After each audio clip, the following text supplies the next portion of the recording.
We wax poetic about anti-oppression. The rhetoric is settling in every direction, but did it really land where it can move? The movement is in everything you can capture like stop motion, every design, every transaction, every actor, every thought provoked, and every silence you've soaked in. So is the movement moving you, or are you just moving through? Did you post your statement yet? Did you feed the machine? Did you march on pavements? Did your heart bleed through the screen? There's so much to think about, and there's so many intersections of like our own identity as well as this like colonial and systemic structure that we're trying to navigate. What does it mean to be decolonized? Being the daughter of immigrants, that this land provided refuge for my parents coming from persecution, right? And so so this is a land of refuge, but at the same time, I have to acknowledge that I'm benefiting from oppressive systems that have oppressed, our Indigenous siblings. Who is at the table? Who is not at the table? Whose voice is being centered and whose voices are not being centered? Those were some of the small baby steps I was taking to really unpack that. Even just like the linear narrative of grow up in the education system, get post-secondary education so you can get a job, get a house, get married, have kids. Even that, of trying to just unravel and why is that so important, and recognizing that it's all rooted in colonialism and that connection with capitalism as well. So it's really, everyone here has said, so complex in trying to pull it apart and understand it from all of those different layers. So then where is it now?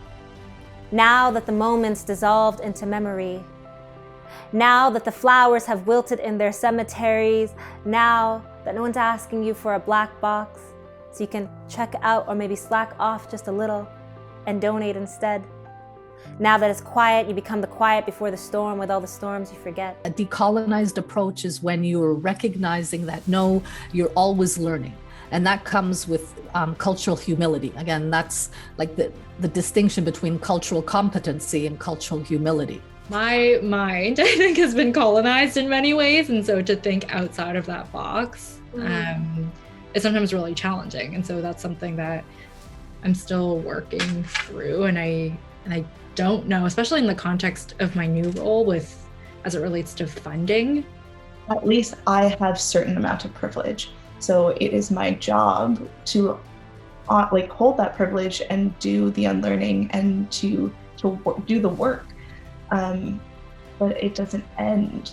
The idea about decolonized, at least in my approach, is that it's not a one-way facilitation in terms of the facilitators and the participants, because you really have to acknowledge that there is so much knowledge in the room. And so we're learning from one another. This is a reciprocal relationship. We're living in this system that has got, hundreds of years of oppressive colonialism around it. So it's in all of our systems, and it's the thing that we need to work towards change. Since we've started these design principles, my learning has shifted, has evolved, has deepened in ways as we're engaging with this work. A busy bee, and sometimes you hear a buzz, like when on the hill they were storming in, and now you're zoning in, but then it's lights out again, check out, black box, black out, now that the thought's out, tap out again.